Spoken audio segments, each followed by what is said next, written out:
Hello, heretics. Welcome to Men Metal Mayhem, the podcast where the Brothers Men take a deep dive into the discographies of our favorite metal bands. I'm your host, Brother Paul, joined, as ever, by my two brothers and co-hosts, Brother John What stinks in here? and Brother Dave. Howdy ho. That's Mr. Hanky, of course. That's what I smell. Oh, Season 4, Blasphemers. We are diving into the world of blasphemous and anti-religious metal. And today we are discussing Deicide's 2006 album, The Stench of Redemption. Join us as we walk with the devil in dreams you behold.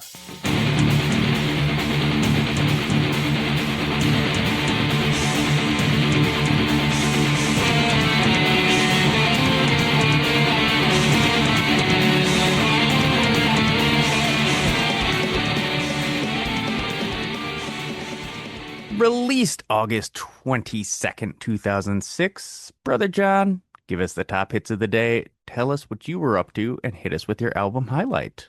Oh, with pleasure, Brother Paul. Well, this album actually was a bit of a hit in its own right. According to Wikipedia, it did top, or not top, but it hit some various charts, including being number 84 on the German album charts, number 14 on the UK rock and metal albums, number 11 on the US Heat Seekers, and number 21 on the US top independent albums. So that is a little bit more accolades than most of the albums we've covered.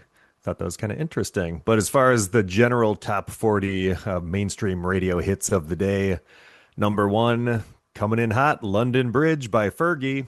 Gotta say, I put this on. I've never heard this song before in my life. So although it was number one that week, I don't think it was that big of a hit, or I probably would have noticed it. But number two, Crazy by Gnarls Barkley. I remember that one. Number 17, Hips Don't Lie by Shakira featuring Wyclef Jean. And a little something for you boys coming in hot at number 26, Danny California by your best friends, the Red Hot Chili Peppers. Boo! Damn it. And then number 29, When You Were Young by The Killers. And that, I think, must have been a number one hit at some point in that general time frame, because that was all over the place for like a couple of years, I want to say. But that's what was going on there. And in 2006, Brother Paul, you probably remember this. I had just moved to Madison in August, and on August 26th, there was a Nazi rally at the Capitol. And you and I went and checked it out. Basically, it was a small group of Nazis with the PA system saying something, but there's a vastly larger crowd of people that came to protest the Nazis and call them assholes and stuff like that. So the Nazis were like up by the Capitol building and it was all fenced off. So the rest of the crowd was like kind of back and, kind of preventing people from getting into a physical altercation. But I thought it was a little interesting and how things have changed over the last 20 years. Now, instead of being such a fringe little thing, they're called very good people and stuff like that. So, it's interesting. But in I 2006, everybody agreed that the Nazis were assholes. I'm so glad you reminded me of that because that was one thing I was going into college and I was like, you know what? There's a Nazi rally. Like, I firmly against them. I want to go see what this is like because when else would I ever go see a Nazi rally? And oh no, here they are, commonplace today. Basically, we're Every seeing them, day. seeing them in Yeah. our news feeds not But, but infrequently. yeah, it was maybe 30 neo-Nazis and then like 3,000 anti-fascist, anti-Nazis that showed up and just heckled. And yeah, boy, weird how things have changed. Wait, Paul, the 3,000 paid protesters, is that what you're talking about? Yeah, somehow I don't know if I ever got that check from George Soros to go Yeah. to that, You know but what? Come to think of it, neither did I. What the yeah. fuck? Uh, well, anyways, as far as the album from 2006, there was a few on my short list, but I am going to tell everyone to go listen to The Black Waltz which is the fourth album by the Finnish extreme power metal force that is Kalmah.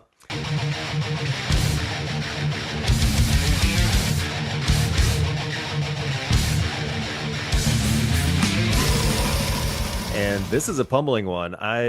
Several episodes back, I had recommended their 2010 album 12 Gauge, which I also like, but the Black Waltz is even better. It's one of my favorites from them. Kalmah, I think, is definitely worth checking out. They're kind of in the vein of, well, it's extreme power metal, so like kind of Children of Bodom-esque, but they have way more brutal vocals. I mean, there's room in my heart for more than one extreme power metal band from Finland, and Kalmah is one of my faves. So check it out, The Black Waltz. Brother Dave? 2006, I had graduated from Calvin College and immediately put that degree to use by working at a die-cast factory for a couple of weeks. By lighting a fire with your diploma, little kindling. Yep, to keep warm during the Melts the harsh shirt off winters. your back.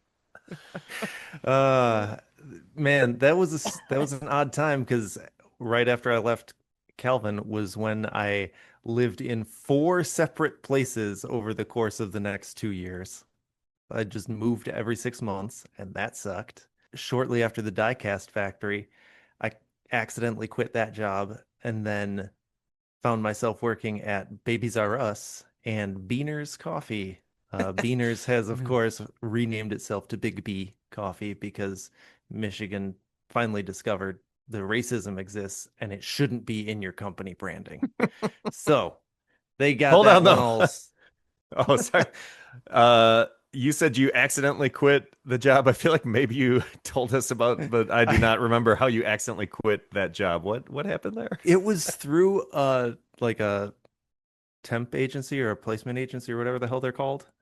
The factory shut down for 2 weeks to like reset the machines for like the new products that they were going to be making. And I was like, great, I can use these 2 weeks that I'm not going to be working to look for an actual good job. But then like that next morning, the guy from the temp agency called me and was like, so we got another job lined up for you. And I was like, what? I was I was planning to look for other jobs. And he was like, okay, bye. And he just hung up on me. And that was the end of my employment. Oh, wow. Nice. Not the great So, communicator that you wanted in a employment partner. no, not really. But it worked out because at least Babies R Us was a step up, I Oh guess. yeah, slinging strollers, right?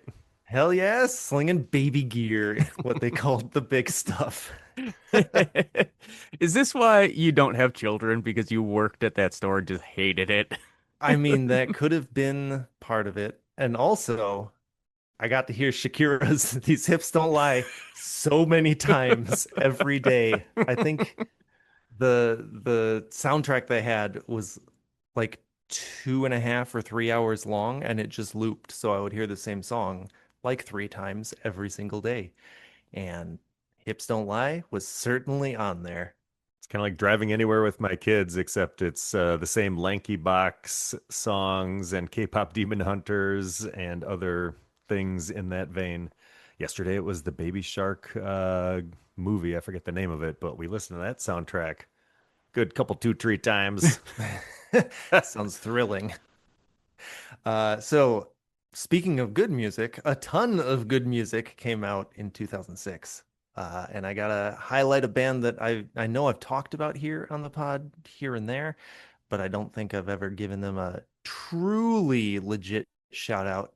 That is Matter Mortem released their masterpiece Desiderata in Mm. 2006.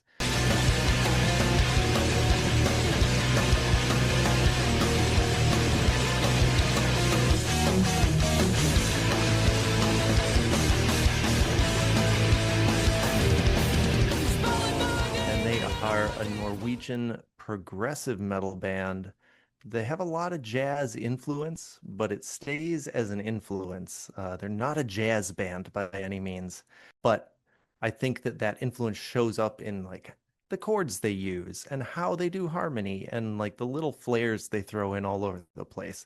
And it's like it's a very technically intricate album, but the focus is very much on the emotions. And I think that Agneta Kirkevag is just a really incredible lyricist, and she's one of my favorite singers. And just the music backs her up perfectly. This album is a perfect six, and I highly encourage you to check it out.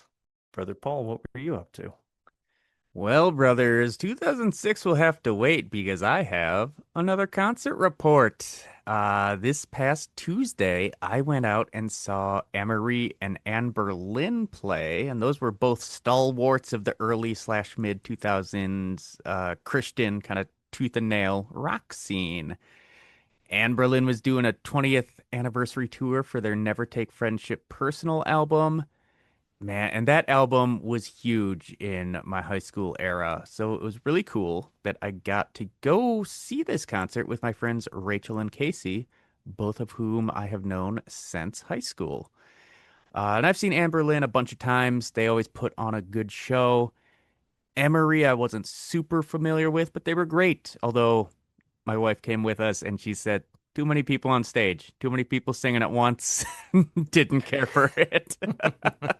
Um, they are more kind of that post-hardcore emo leaning, which I mentioned in an earlier episode.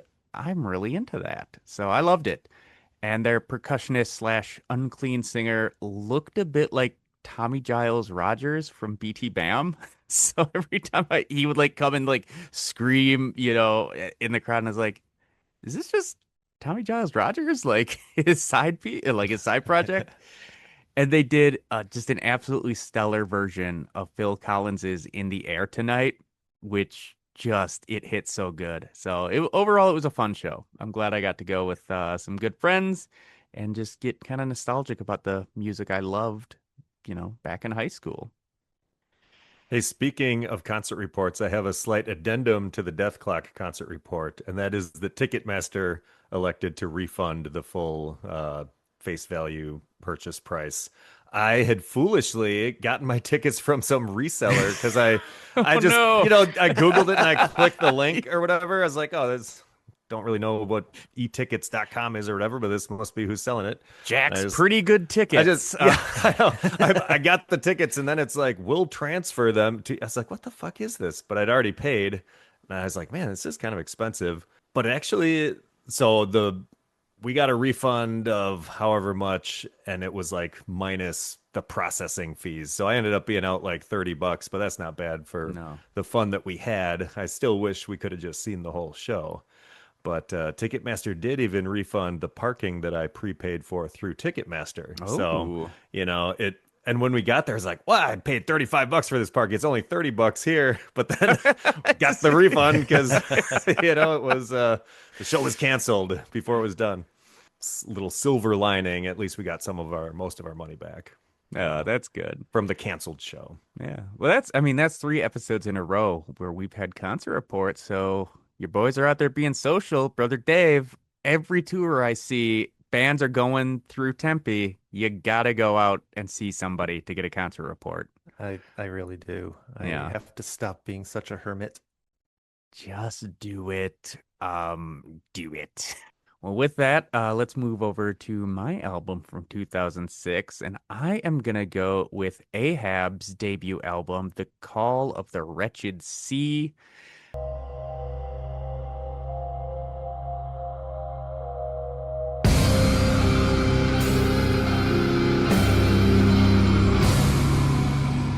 This is nautical themed funeral doom, and I actually discovered this in 2006 when I was at college, and I reviewed it for the college newspaper for their arts and entertainment section. And I looked hard to try to find that review, couldn't find it.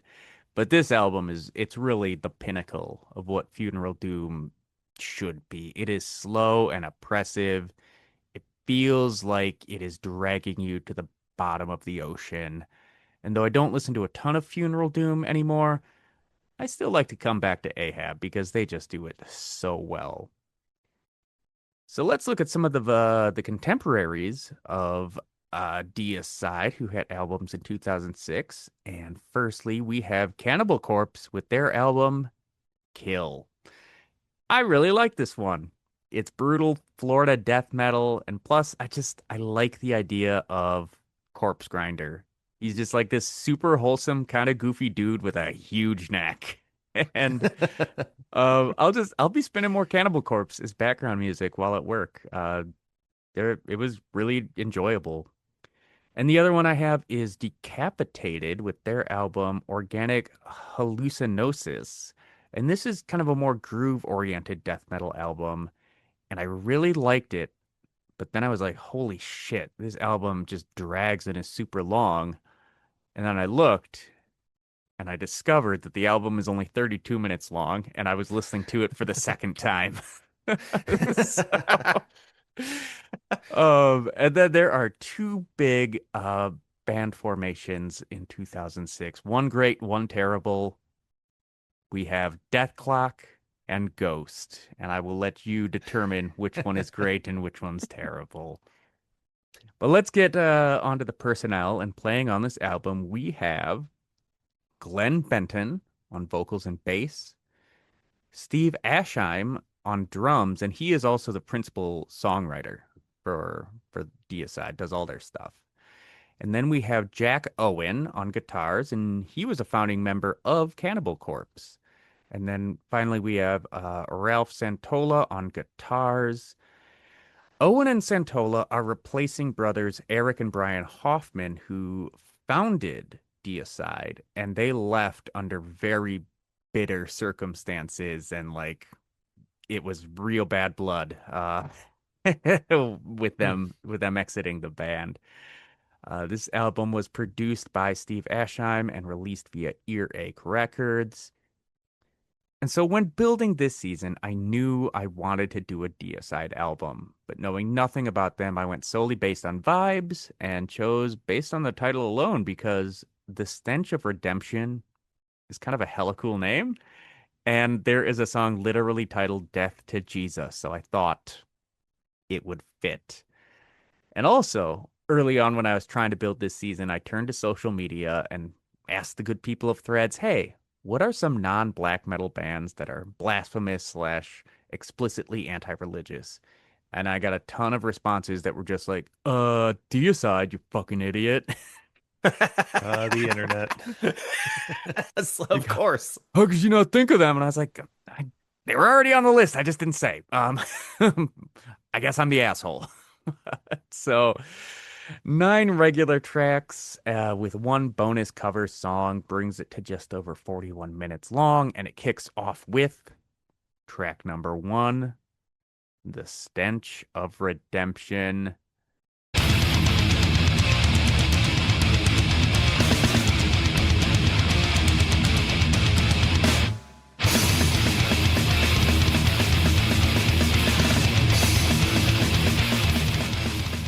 Brother John, kick us off. Oh, mixing it up. But have you ever had me talk about the first song? I feel like I've been trending Brother Dave a bunch this season. I feel like Dave is always the one who kicks it off, but I could, my memory is not great, so I could just not recall. Here's the thing. I do try to mix it up, but because I don't want it to be me, because I've always just finished reading a whole bunch of stuff. I'm like, people don't want to hear me talk anymore. That's true. They need a change. But am I the right one to make this change? We'll see. Okay. Well, so all right. happy to dive in. So I had never listened to Deicide or before like a week ago when I put on this album, and really like just straight up death metal. I don't know that I listen. Like Cannibal Corpse, I've never listened to other than seeing them in Ace Ventura: Pet Detective, and that, for like a 15-second clip or whatever. But yeah, there's a bunch of like really well-known, famous death metal bands sort of in this genre that I have never listened to. And when I first put this album on, I was like, "Ooh, this is a little more brutal than what I usually like." And I wouldn't say it's bad, but it's really not my cup of tea. That was kind of my overriding first impression as I listened through it. And I even wondered, I was like, I wonder, as I listen to this a bunch more, am I going to kind of grow to like it a little bit more because I kind of was bouncing off it at first. And I think a big part of that was just the brutality of the vocals, like that real deep, growly, sort of like Cookie Monster vocal style. I've never loved, but I don't know. It's kind of a vibes based thing. Like sometimes bands will do it that way, and I'll be like, yeah, I can get behind this. But here I was like, I don't know if I love it. But on multiple listens, I did come to appreciate this more. And especially this first song, I thought was pretty good. They do some fun, there's a lot of fun guitar stuff mixed in there. So, on first listen, I was just like getting kind of overwhelmed by just the brutality of it and a little bit chaotic. And I was like, I don't know. But on careful listens, I was kind of picking up on a lot of little elements. And it kind of reminded me of my reaction to early Between the Buried and Me. When I first heard them, I was like, oh, this is a little bit hard for my taste. But then, the more I listen, I was like, okay, I'm picking up all this fun stuff they're doing. But like they're blasting this really heavy riff, and then at 58 seconds, they do this little guitar flourish, noodling up the strings.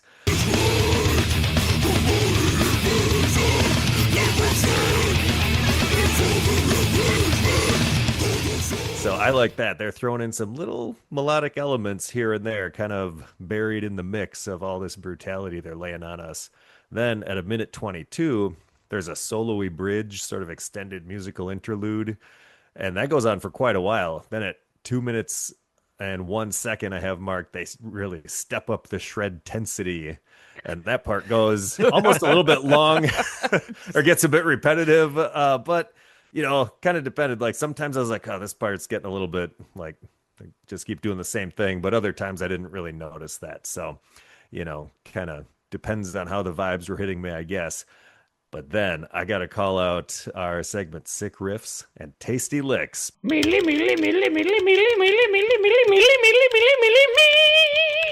Because, well, at 2:25, there's this growled scream to kind of kick off this guitar solo. It's just like a wailing solo.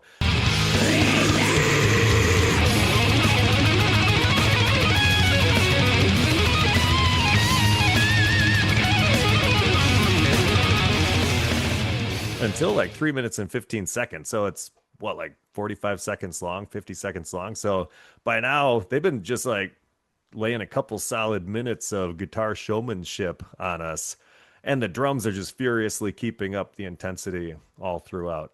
And, they just kind of play it out on this really heavy riff with the brutal growls. So, the more I listen to this one, I did end up liking it a fair amount. I still think the vocals maybe aren't totally my cup of tea, but they do have some pretty fun instrumentation. So I was glad that I kind of gave it enough plays where I could really appreciate what they were doing. Brother Dave, I've yammered on enough by now. What did you think about this one? I'm coming from much the same place as you. I had Deicide in the peripheral, but I don't think I've ever purposely listened to one of their songs. And they're a big name in metal, but pure death metal isn't really my thing. And probably the closest I got is my buddy Jordan Carr in college was big into Dying Fetus, whose grindcore is pretty close to death metal, but I'm sure that purists will jump down my throat on that one. Also Florida based, if I'm remembering correctly. So, yeah, this one, I mean, it just starts out pummeling. There's no intro. It's just we're riffing. And it's good. All that stuff that you called out, I was going to call that stuff out too. I like that big, like 2 minutes of just music that they throw in the middle. In addition to the parts you called out, I liked how around 2 minutes they were kind of dipping into some maybe like neoclassical influences. Just random stuff comes up kind of all the time with this band. They're always throwing in something interesting. And we get a nice big long pick scrape in the background at 3:08. The solo, I feel like I liked that bridge and the kind of harmonization section that happened after it more than I liked the actual solo, which I have written here is more furious than catchy. Like these guys are really good players, but sometimes like the flow or the hooks aren't like what I'm necessarily primed for, maybe. Yeah, Because like that is going to come up on later songs in my comments too. I was definitely noticing that. as my first introduction to Deicide, this is a very interesting song. Like the main riff gets a little bit boring, but then we get just a whole bunch of jamming out, which I really like. And the vocals, like John mentioned, are a bit one note, but I also don't find them egregious. So maybe we're in mixed bag, but color me interested territory on this one. Brother Paul? Yeah, I mean, like, coming to Deicide is much the same as you, Broys. I think in 2020, I started to explore kind of bands I hadn't done before, like genres. I was like, you know what? I'm gonna check out kind of straight up death metal because I've always kind of bounced off it. And so I didn't listen to Deicide, but I did Morbid Angel, who are, they're another Florida, you know, luminary of the genre. And I liked what I heard from them, and I really got into Bolt Thrower, but like there was a lot of other just straight death metal bands that I bounced off of, or I'm like, yeah, these guys aren't great. So I kind of went in with, I won't say low expectations, but I think I expected the music to be a lot more simplistic than it actually is. Because this, the, you guys called out all the parts that the little flourish, they do it at 58 seconds and a couple other times. I'm like, ooh, that's nice. The extended solos, not just these aren't quick, like they're taking their time doing some solos in there. So I loved it. It No wind intro on this one. It just gets straight into it. And it's yeah, all sorts of, I think if you're just giving it a surface listen, it can come across as like, oh, this is just noise or brutal and aggressive. But as you listen deeper, it's like there's a lot of background, interesting stuff that they're really doing. I mean, that real nasty pick scrape that they do in there is fun. So I like this song a lot, and I was like, okay, I will I will keep listening to this. Yeah, they're lobbing onions at us. We just have to peel back the layers to discover what's inside. Well, let us move on to track number two, Death to Jesus, Brother Dave. Oh man, this song slaps. It starts off with just tremolo picking and blast beats, right? Like they don't fuck around. They just get to the song, which is fun after like I feel like a lot of the bands that we've covered hang out in their intros. Not the case with Deicide. No. Uh, and this one we get a little more melody right out of the gate, which works for me before it kind of descends into just that crushing riffage of the verse. They've got at 137, they throw in these little harmonic sections that break up the pummeling, which I like.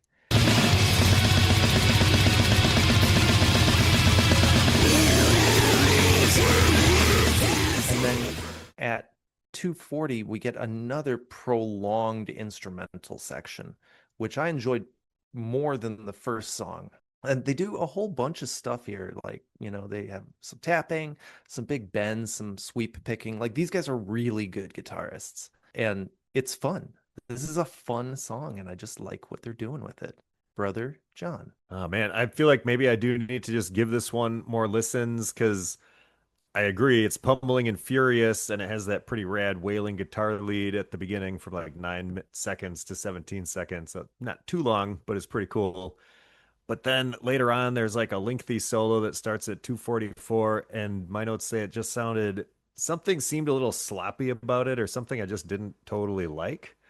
And then again at or my notes, I guess, continue. It's like technically proficient, but it lacks the melody or hooks that really draw me in. So it just kind of at times sounded like noise. So overall, I wasn't as positive on this one as the first song, but wasn't terrible. I just didn't really love the solo, and I liked the solo on the first one a little bit more. this one just I could say this about every song, but unrelenting drumming, and we get some real nice guitar licks coming in on this one. Again, they're a really technically proficient band, which, I think maybe I held like, oh, straight up death metal just chugs. Just chugs, but it's not, at least for these guys. I mean, there are chugs, but I was Yes. also kind of expecting 95% chugs. Yeah, and that is not the case. Guys, we just need to get into more straight up death metal stuff that we've never listened to. Maybe we need to do a whole season where we dive into the world of just straight up death metal. We'll do Deicide, Cannibal Corpse, and Morbid Angel chronologically all together. There it is. Like, Looks like these 35 guys have album about season. Yeah. 13 albums just of their own. But This will be the show for the next 4 years. this one though, this is when I thought like we're getting some almost black metal vocals from Mr. Glenn Benton in this one. He's doing those shrieks, in addition to the kind of Cookie Monster vocals, which I'm like, ooh, that's okay. You're changing it up a bit and complementing your vocal style, so it's not just kind of that one style that can be a bit bland or, not the most catchy of things. So again, I like this song a lot.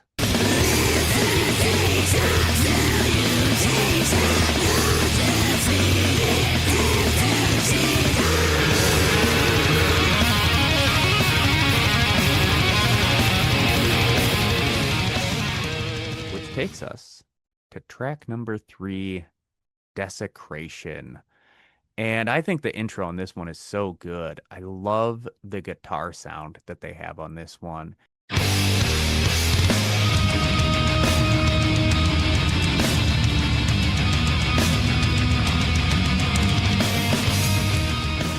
They do a lot of those they do like a lot of held notes, and they'll just like let a note kind of ring out on this, and it sounds so nice.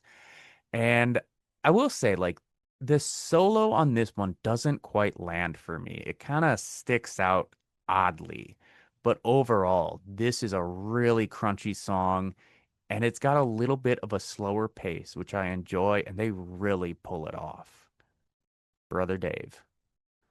I agree with basically everything you said. That intro with the kind of airy higher guitars with just those big held notes over the stanky chugs.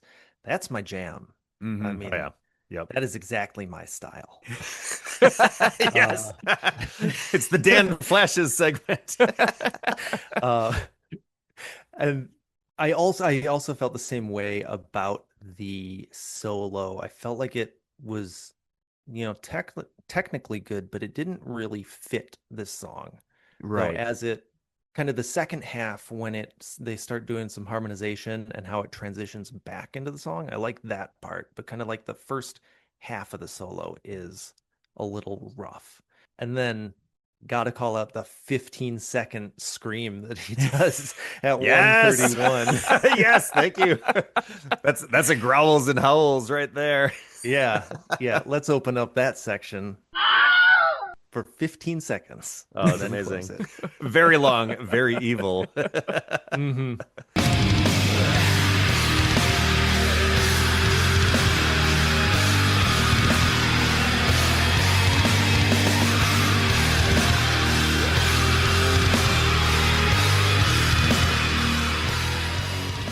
Brother John, what did you think? Oh man, you guys are pretty much hitting it all the same that I had here. But yeah, love that intro. Drums are sounding on point. Starts off as a slow, heavy hitter. And I think Paul or one of you guys were saying this is like a slower one instead of just the blast beaty stuff from the first couple songs.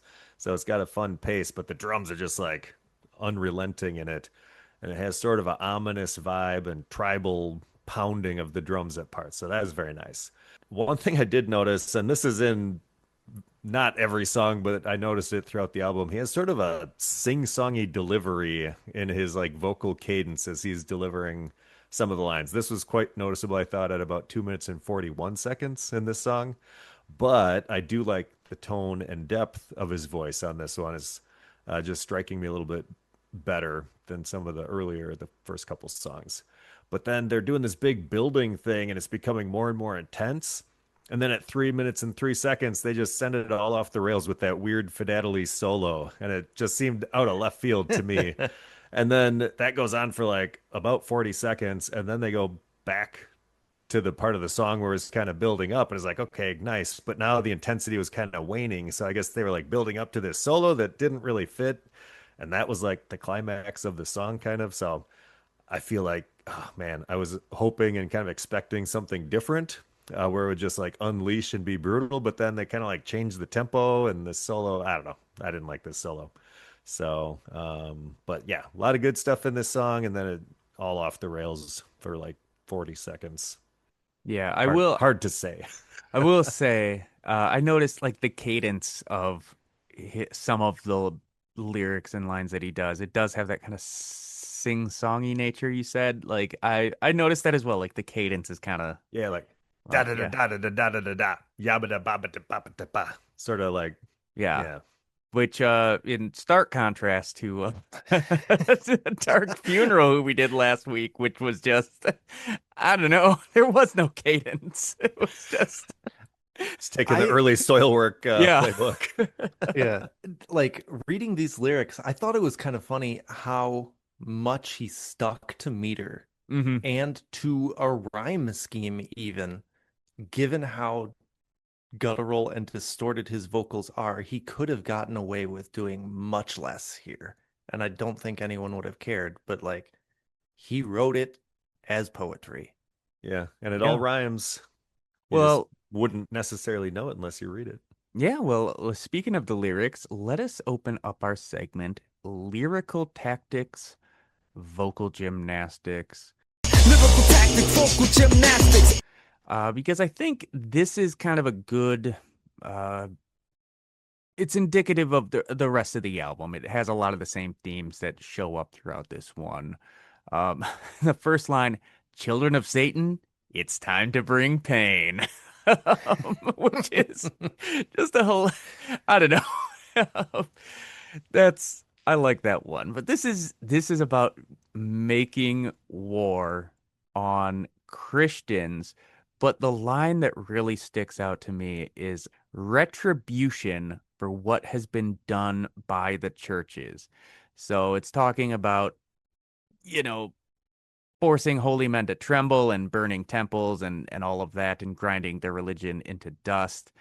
But it's because of what the churches have done, which is what has brought about this violence. It's not just like, let's just go kill Christians for fun. It's like, well, this is in response to how Christians have forced themselves on the world and the things that they have done, which I find a really interesting point of view. Well, what do you boys think about this one?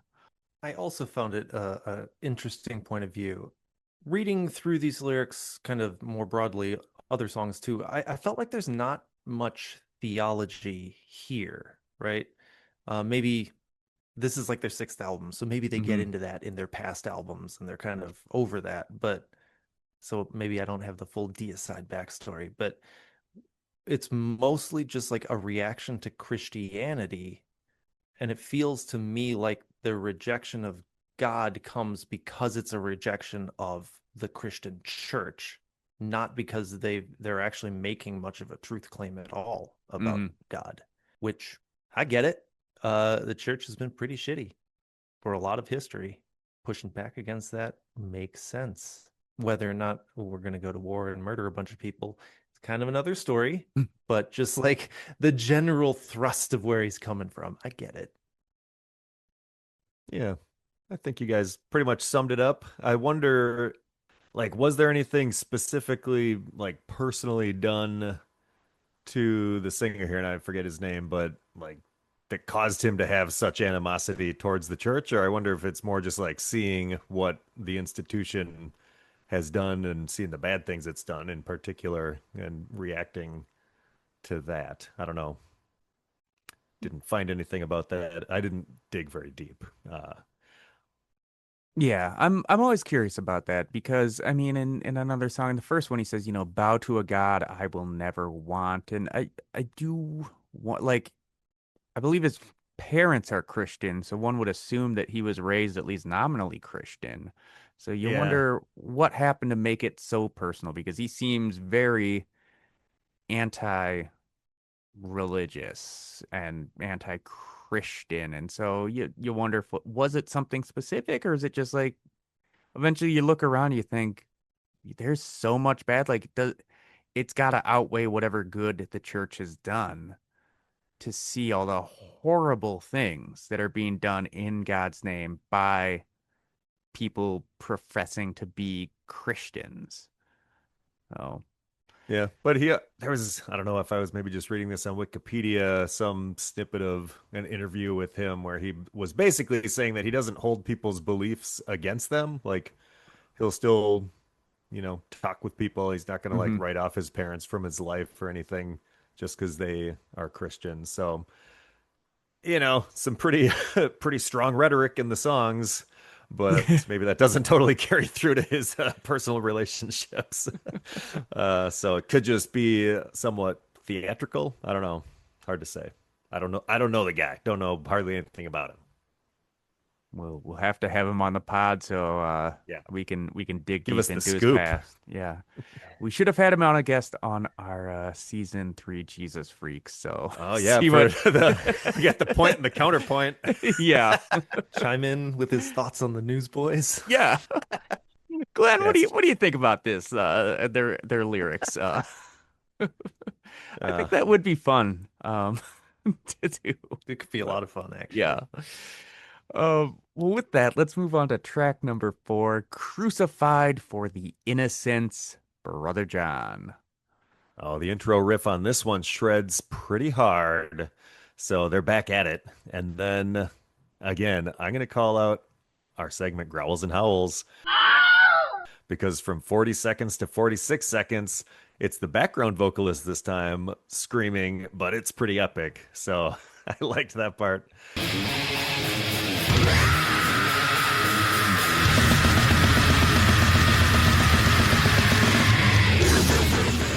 And oh man, let's see. So like at 207, I really like what the guitars are doing there. And they're just kind of doing some cool riffs, but then it launches into a legit solo at 2 minutes 22 seconds. It's pretty sweet. But then they change it up and go back to sort of a wanky, noodly kind of solo at 2:42, and I didn't like that. So they're throwing another curveball at us.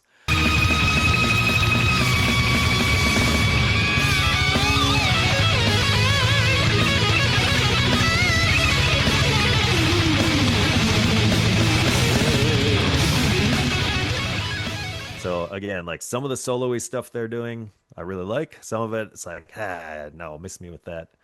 But it also goes out like at the end for the final 10 seconds on this pummeling double kick thing, which that was pretty fun too. So that was good stuff. So overall, like this one, but some of the solo-y stuff, not in love with. Yeah, I'm gonna jump in because I have in my notes like the second solo at 240 is really nice. I like that one a lot, which is the one that you Oh, you weren't loving.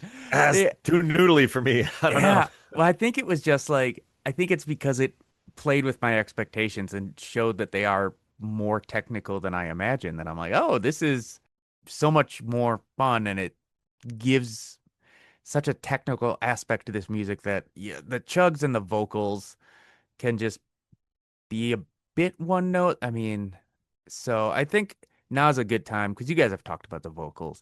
I I'm not a huge fan of like the death growls, right? It's not my preferred go-to, but I think it works here in a way that kind of lesser death metal bands it maybe doesn't work as well, where like he pulls it off. He's really good at it. So it's not detracting for me, actually. And I do like these black metal shrieks that he's doing. You called it the second vocalist. That's just him doing a Oh, second really? style. Yeah.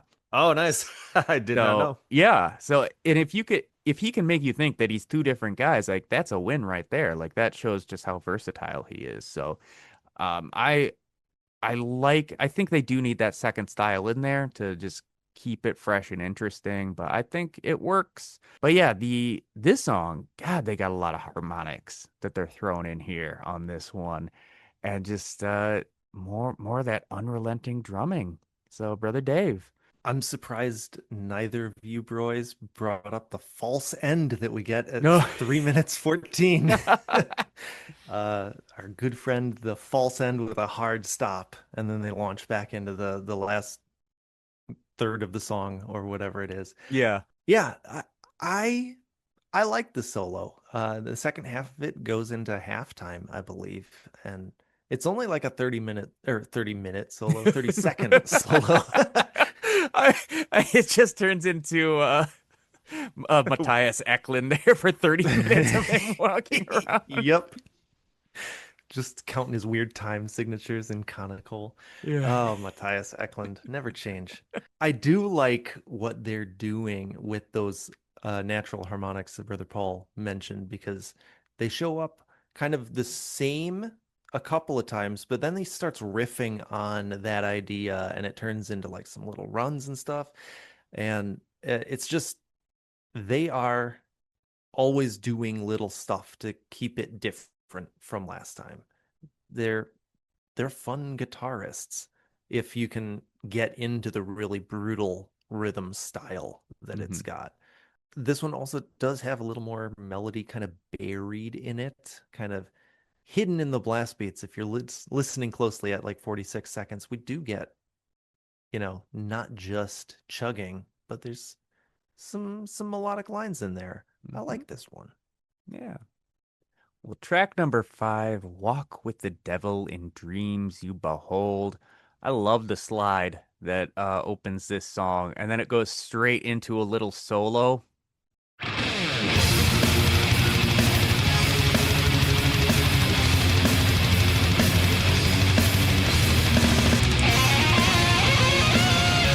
Boom. That's a win. I like the dual vocals that he's doing with the death growls and then the shrieks over top. I like how he layers that. There is a fair amount of rat-a-tat drumming in this one, but it's not detracting. This is a good song, but it's also one of the longest at almost 5 minutes, and I do start to feel that length a little bit on this one, but it's not bad. I like it. Brother John. Yeah, the intro stuff and that first solo that you mentioned, I like that. I did notice more of that sort of sing-songy vocal delivery, which, don't love that, but it's not a huge negative point, but it's noticeable, I guess. At 2 minutes 10 seconds, they give us sort of this weird guitar effects breakdown.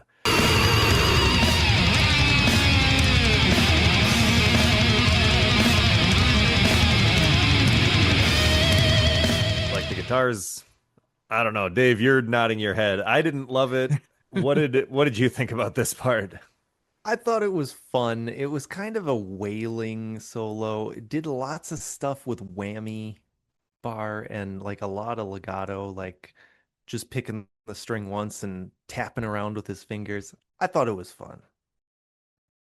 Brother Paul, thoughts on the solo? I don't have any specific thoughts on this one, but Didn't even notice it. didn't even notice. I've liked basically every solo they've done so far, so I assume that I enjoyed this one. Let's see. But during that part, I wasn't loving what the drums are doing or what the guitars were doing, but the drums were pummeling furiously, so it did still sound kind of cool. Just didn't totally love all those weird guitar effects. But then later at like 3:53, they start this big build and there's these pummeling drums and you're like, okay, this is going to be awesome. And then a guitar solo starts flying around in there. And after a bit, I was like, oh, okay, so this was just building to this guitar solo that I don't love. It like sort of, again, they like fake us out with this big build. You think it's going to hit really hard and just blast our faces off. But then it's just some weird guitar solo that doesn't totally fit. And then the song here just faded out. So I don't know. I was left wanting, I think, a little bit on this one. Yeah. I think they do struggle because they start with everything turned up to 11. Like, I know, that's the thing. It's like, how much more where can you do like go with pay your off? dynamics? Yeah, how can you pay off a build when it's already so intense? But I mean, there's probably a way. Flesh God Um, Apocalypse does that kind of stuff. oh, hell yeah, they do. But we're not here to talk about Flesh God No. Apocalypse. This song I do enjoy, but I also feel the length on it a little bit. That intro with a solo is a nice touch, and this is where I started noticing those higher screams that he layers on top of his death growls, and it does really add some texture, some much needed texture to the vocals. What I noticed musically about this song is that they, and it's something that they do throughout, but it was really noticeable here, was they riff around, like they play with the same riff a lot. And so Hmm. this song is basically the same chord progression throughout, but they do it in a zillion different ways. So they've got kind of doing some sparse chords, they do some chugs, they do it as tremolo picking. So they, even when they're staying in a pretty limited like chord space, they try to keep it interesting at least. Whether they succeed on the really long songs like this one, uh, up for debate, but it's still a bop, I think, at the very least. It's definitely a lot of fun stuff going on here. Well, that takes us to track number 6, Homage for Satan, Brother Dave. This song is this is a pure death metal song. It's just death metal riffing and blast beats throughout.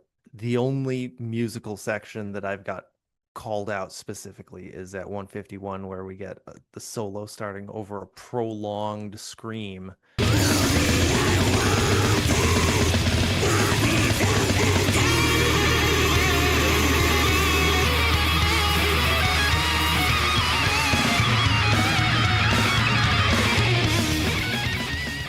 And then kind of like goes into some more of that neoclassical adjacent harmonized riffing. And this one is just a ripper from start to finish. I like it. Brother Paul? Yeah, at this point, I'm having a hard time to think up things to say about these songs because they are all fairly similar, but they're all really good. So by no means do they like lack zazz or are boring, but I literally do not have the vocabulary to come up with so many ways to say this is really well executed death metal. Um, but the shredding at 315 with the rapid fire drums is really good.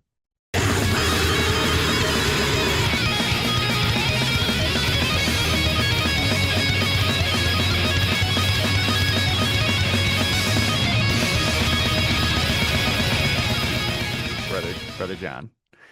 Yeah, pretty much what you guys said. This one, it's frenetic, it's pummeling, and I did like those dual harmonized guitars starting around 210 of that solo, and then they finish it off with about a 45-second solo that sounded pretty good.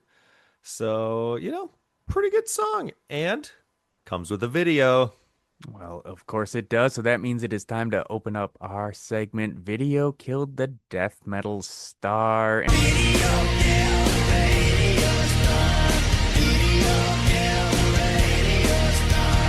And we should note that this video was banned from at least one TV station in the UK. Yeah, the So, UK music video channel Scuzz ooh, if banned it this if video. it's banned from Scuzz, you know it's bad. So, brother John, do you got thoughts about this video? You want to walk us through briefly? Well, I had written down that it was banned because I read that and I was curious why. And this video is just kind of silly. It's basically like zombies who are doing their zombie thing, and eventually they're like chasing a priest trying to eat his brains or whatever. It's not like overly gory or violent. I mean, there's blood coming out of the zombies' mouths, but I mean, it was just kind of a silly video. And so I think maybe it was banned because they felt it was insensitive to religion or something. I don't Yeah. really know why, because it wasn't like too graphic or anything like that. It's just they're chasing this guy in a priest outfit. Yeah, well, and at least in my mind, why he turns to a zombie is because they're they're fighting, they're struggling over a Bible, right? Like the priest is holding out the Bible so that the zombie can't get him, and then the Bible flips upside down, so the cross is inverted on it, and that's what turns him into a zombie. Oh, And the video ends with like he is then preaching from the Bible as like blood is spewing from his mouth, and all the people that are like all the onlookers and people listening to him like are then being turned into zombies by his preaching. So Yeah. pretty cool stuff. Yeah. I think what I got out of it is basically you boys nailed it, but like the detail that I noticed was that when it was the individuals, like it's one guy, he passes on the zombie virus to a kid, the kid passes on the zombie virus to a homeless guy, and then the homeless guy passes it on to this priest. And then it's the priest who is the mass spreader. Mm, Like, and I think the what they're trying to say is that religion amplifies evil or something along those lines. mm. Because it was kind of slow spreading before that. yeah. Um, and one thing it's fine, fine video. I didn't think it was like silly, but I also see no reason for it to be banned, other than maybe they didn't want the gore of blood to be on TV or something. I don't know. But I did want to mention one good line from this song lyrically is the God without Satan, no one would believe, which is just a killer line. Um, they've got a couple of real zingers throughout this album, and I think that's one of my favorites. Yeah, that's a good one. Yeah, so that takes us to track number 7, Not of the Earth, Brother Dave. This one's a little bit more the same, but like Brother Paul was saying, that's not a bad thing. This is really good death metal. The main one this one does is some pretty stark transitions between 4/4 and 12/8 time during the solo, which works pretty well. I feel like that transition I've called it out in the past, I think, notably on Soil Work when I thought it didn't work. I think it works pretty well. And then I like what they do at the end of this one, where they take this ascending riff that they've been playing with kind of throughout, and they go out on that just big, high, unresolved note.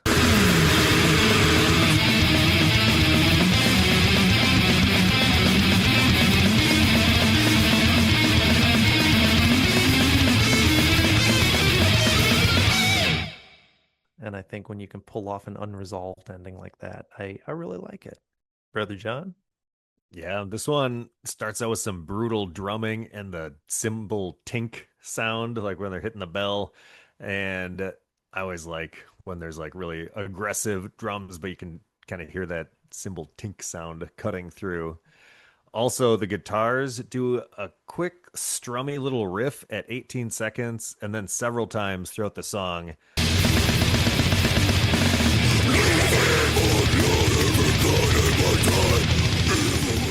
And I just really liked what they were doing. It just adds that little pop of zazz right into there. And at 1:45, there's a solo, but underneath that, the rhythm guitar is doing a little zizzy riff, and that sounded pretty cool too. So overall, there's some fun stuff going on in here, and not a bad song. So the first note I wrote on this one is, do these guitars have an almost thrash metal feel to them on this song? And then I need a thrash metal tribute to Deicide because I think that would be cool. So during the solo, he's doing a lot of interesting cymbal work in there, and kind of just throughout this entire song, which is a lot of fun. And then also on more re-listens, I think they're doing a lot of like guitar slides in here and stuff like that, and maybe that's why it felt thrash to me, because some of those like flares that they're doing on the guitars I associate a lot with thrash metal. So this was an interesting one, and I liked it. It is good. Which takes us to track number 8, Never to Be Seen Again, Brother John. Yeah, I like the intro guitar riffage on this one. The verses of this are really brutal sounding. So, that's good. But that's like most of their stuff is pretty brutal sounding. At a minute 52, they do a hard merge into like a different kind of solo. This one sounds different, but it does. Like, again, it changes up the flow of the song abruptly at that part, which they've done a few times now on the album. But I felt like I liked it a little bit more here.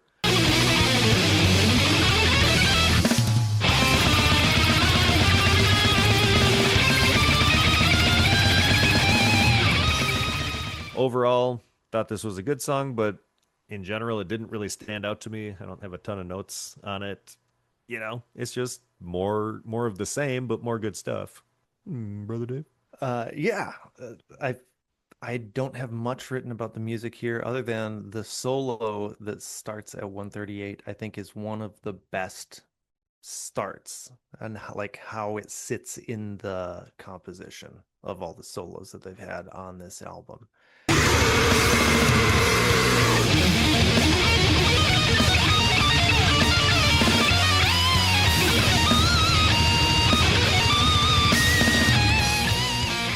It's real nice, but then it does do that kind of weird transition halfway through. But apparently they liked the beginning of that solo enough that they put it in a second time at 309. The other thing that stood out to me on this song was a couple of the lyrics, which one, another zinger was, when was the last time you gave of yourself, kind of calling out Christians for only doing good things to appease God, not doing good things because you should do good things, and that, is good. But then the end of this song lyrically, I thought was very funny. The lyrics are, feel like a fool when you're laid to your rest, now and forever resented in death, nowhere around in my circle of friends, never to be seen again. And he seems to be implying that there is an afterlife. It's not the Christian afterlife. He's going to be hanging out with his cool friends, and you aren't going to be invited. And it just came off as really silly to me. It's particularly in the context of the rest of this album. Brother Paul? Yes. This is maybe the most album track song we've gotten so far. I think maybe just because of where it's placed on the album, like towards the end, like it's all stuff we've heard before, but that doesn't mean it's bad. It's like it's a fine song. It's just at this point, it's a lot of what has come before. But lyrically, I do like that line that you said, Brother Dave. Also the one, once it is known that God doesn't exist, undo the fist of hypocrisy's grip. And I think, that ties into to desecration that we talked about. And sort of the through line is like, God, Christians are so hypocritical and God's God's not real, and you people are just being controlled and pushing everything um, onto others. And boy, do we see a lot of that, I think. But yeah, so this one's fine. But it takes us to the end of the standard album track number 9, the Lord's Edition. God, I love it. The moody intro. There's the feedback, and then the drumming hits, and it's so good.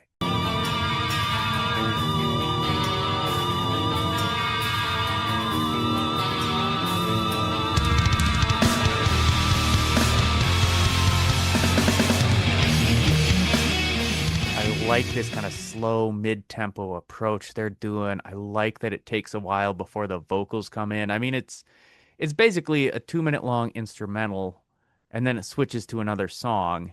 Um, They pull in early soil work. early Just soil work. mashing it together, make Yeah, it work. but you know what? I don't care. I think it's real good. I think this song, once like it starts and gets brutal, like it's the perfect culmination of everything that has come before. I mean, they throw in some real big harmonics. I mean, this song just fucking slaps. I love it.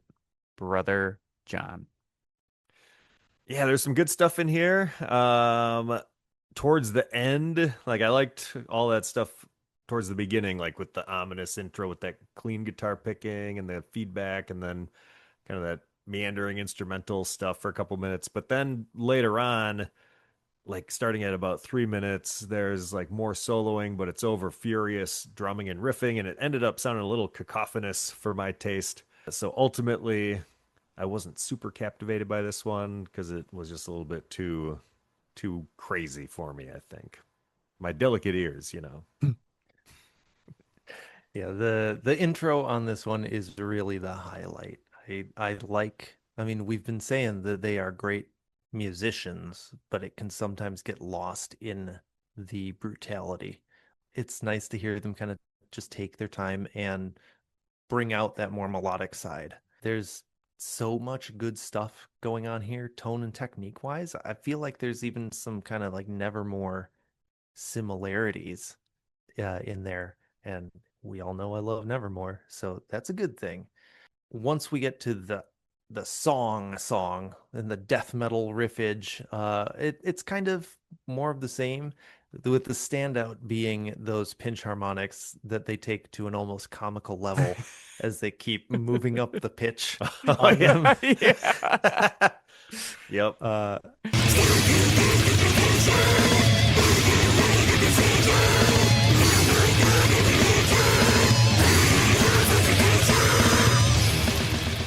But you know, It's like, how high can they go? Yeah.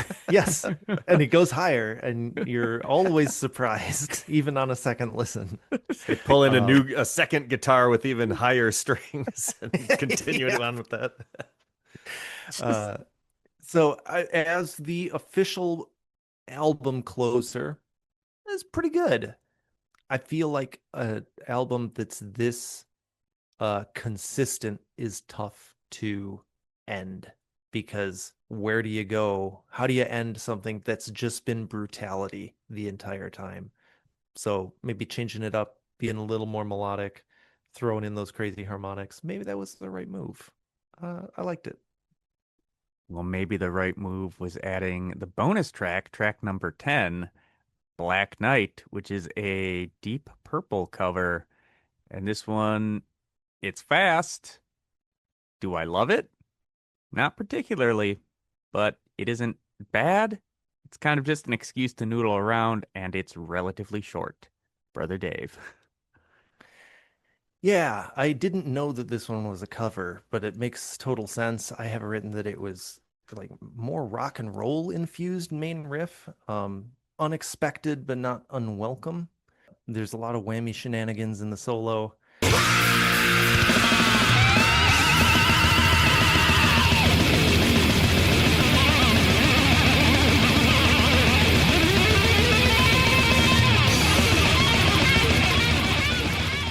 And then this song does feel a little out of place on this album. You know, it's a bit of a fish out of water, much like Martin Lawrence's 2001 comedy classic, Black Knight, which, if you look at the lyrics of this song, there's some serious parallels there. I'm just saying. Oh my God. That's a great movie. Oh, wow. Astute observation. Brother John, what did you think? Well, it starts with some very blasty drums. I was liking that. At 57 seconds, there's an evil scream and some very feedbacky guitar wankery. It's like, all right, overall, this one just stays hard and unrelenting the whole time. And, I was like, I'm not too familiar with Deep Purple, but I like to listen to the original song. So I did listen to that. And I mean, Deep Purple is a classic rock band. And the original just is a classic rock song. Deicide basically took it, cranked it up way past 11 for their cover. And we're like, this is what we do. Deal with it, motherfuckers. And so I appreciate that. It just made me kind of chuckle. Sort of a hilarious difference between this and the original. A little bit like Nevermore's cover of Sounds of Silence, what they did with that, but even more crazy.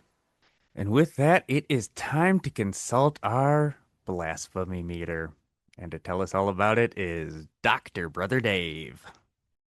Our penultimate segment is the Blasphemeter, where we decide how vile and subversive this album truly is. Merriam-Webster defines blasphemy as the act of insulting or showing contempt or lack of reverence for God or something sacred. We've put together a 6-tiered ranking system, patent pending, going from 6 all the way down to 1. Of course, we have the truly blasphemous, a 6, sacrilegious, an insulting and direct affront to God. A 5, a godless endeavor. No insults here, but the contempt is palpable. A 4, none for me, thanks. Polite refusal to accept God's greatness or divinity. And then we have the purity tests. A 3, you can't say that. Praising the Lord, but being a little too vocal about his institutions. A 2, you're doing it wrong. Only the most stalwart evangelicals would find offense here. Or a 1, certified blasphemy free. God has truly blessed this album. And this album, to me, like I said during Lyrical Tactics, feels more like a rejection of the Christian church first and God second. It at times seems to accept that the Christian God exists, but they minimize his divinity in such a way that I think their ultimate stance is that God is made up by the church as a tool of control. And because of that rejection of the premise, I don't think we can fall into fully blasphemous territory here, though I will rate this one a respectable 5.5 due to how staunchly they stand against the church. A godless endeavor indeed. Brother Paul. Homage for Satan, sworn to the devil, unholy master. God cannot find you. Hell is your heaven. Jesus ripped apart. Yes, I agree with a lot of what you said. I think that the lyrics we focused on and just the core of this album is about the rejection of the Christian institution.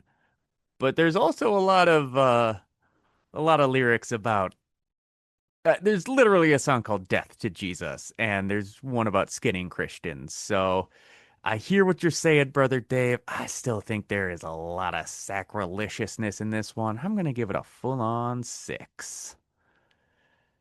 Yeah, I think, who besides the church is really the arbiter of blasphemy and what would be considered blasphemous. So to say that the church sucks is almost worse than saying God sucks because they're talking to the people directly who make the decision that, okay, this is blasphemy. And so when it comes to the blasphemeter, I think this is a 6. Deicide, they make no bones about their contempt for God and Christianity. They want none of it. They want it gone. They call Jesus a liar. They say death to Jesus and all that stuff. So they just overall are making it abundantly clear that they think God sucks. They don't want anything to do with him. And I do not think that the church would take too kindly to that if they knew what this guy was saying. Blasphemy approved, sacrilegious. Well, good thing the Christians wouldn't be able to understand his vocals, Yeah. nor would they bother to read the lyrics. But based on how it sounds, they would say, "Well, this isn't Christian." Uh, and with Well, that, and they would be correct. Not because of how it sounds, but they just would happen to be correct in this instance. Yeah, one of those broken clock instances. yes.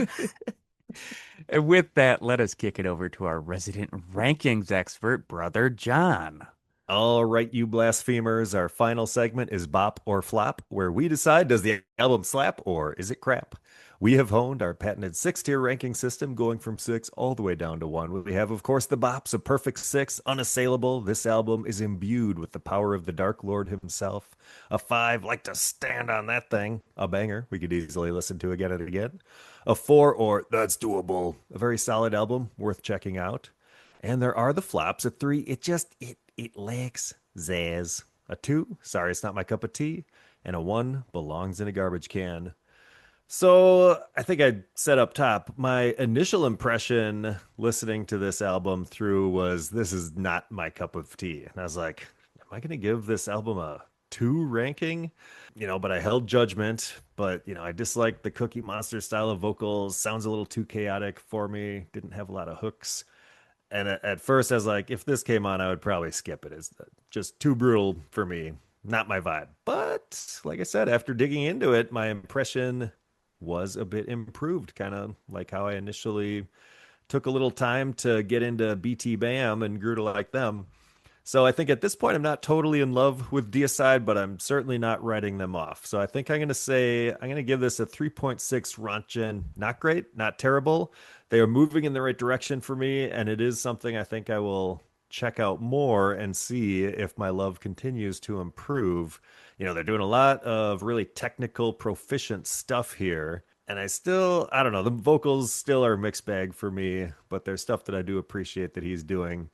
And the solos were a big mixed bag. Some came off too chaotic, some just kind of like out of left field. I didn't feel like they flowed well with the rest of the songs, but some were really cool. So I'd say it's a hard to access album, but if you can filter through that chaos and brutality that initially greets your ears, there's some pretty good stuff in here, and it improves with multiple listens as you kind of peel back those layers of the onion. So 3.6. Hmm. This is really good death metal. Every song is a ripper. It's chocked full of everything you'd expect from the genre. It's more technical than I expected, and it's executed really well. It's furious, but the mix sounds great, and you can hear what everybody's doing, and the musicianship is top notch. Lyrically, it's appropriately anti-religious without feeling cheesy like we've sometimes run into with some of the previous black metal acts that we've covered. And so the cons, I think, are going to be a lot of personal preference stuff.